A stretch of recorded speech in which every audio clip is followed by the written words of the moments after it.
Hello, my name is Thompson, and this is my action project for my Intro to Liberal Studies course.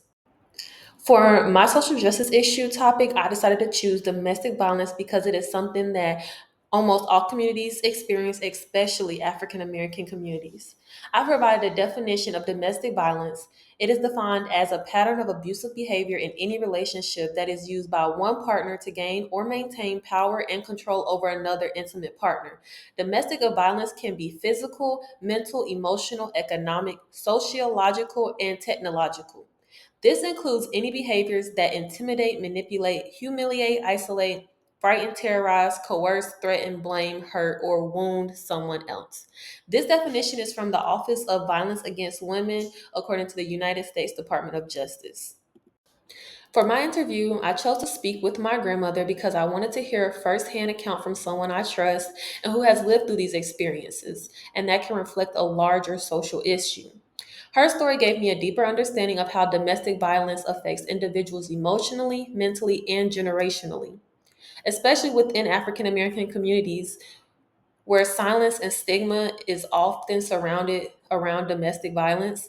Interviewing her allowed me to connect personally to the issue and gain insight into how survivors cope and heal and move forward with dealing with limited support and resources. The question is, why is domestic violence a social justice issue? Well, domestic violence is a social justice issue because it involves power, control, inequality, and limited access to support system and resources. In the African American community, survivors often face even more barriers like fear of police, cultural stigma, lack of resources, and culturally insensitive spaces.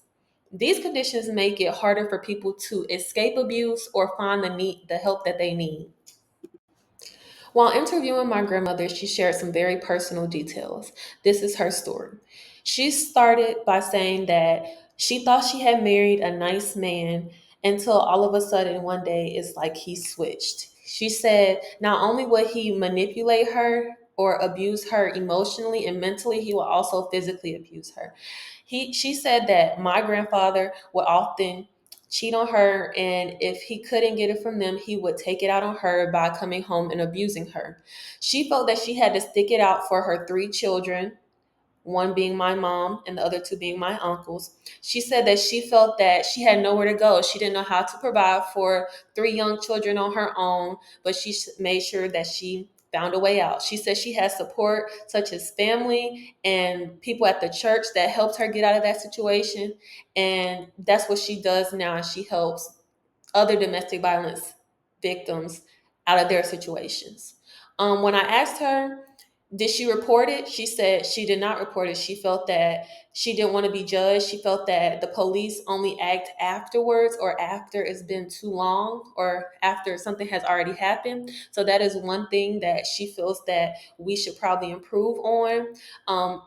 As far as her mental health, she's talked about how it's improved over the years and that she only feels that the only way she made it out is because of God.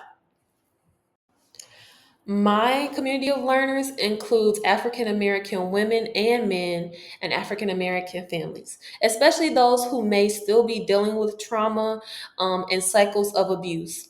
Their personality is shaped by race, gender, history, and socioeconomic status. Many face obstacles that others may not, due to distrust in law enforcement, fear of stigma, or financial dependence, which may make it harder to leave an abusive situation. How does this issue reproduce inequality? This issue reproduces inequality because many survivors don't have access to the help that they need. They may not have the money for therapy. They might have a lack of resources. There might also be no shelters in place in low income areas. There's also the fear of getting police involved due to racial profiling. So, as a result, many survivors continue to stay silent and the cycle continues, often across generations. This interview and project has been very eye opening to me and very emotional. After interviewing my grandma and seeing the trauma that she deals with and the generational cycles, I understand that there's so many more people out here that deal with this. So I want to be one of those people who make sure I support domestic violence advocates and victims and to make sure I break the silence on domestic violence. This right here is a picture of my mother, who has also been in several domestic violence relationships, and it only makes me think of the generational cycles that come in African American communities with domestic violence, and how we all need to work together to find more resources, find support for victims, and see what we can do to change. As I've learned in my liberal studies class, interdisciplinary studies help us to see the bigger picture. You cannot understand domestic violence without psychology, sociology, history, and public policy, just to name a few. These help us to understand domestic violence as a whole and help us figure out the best solution.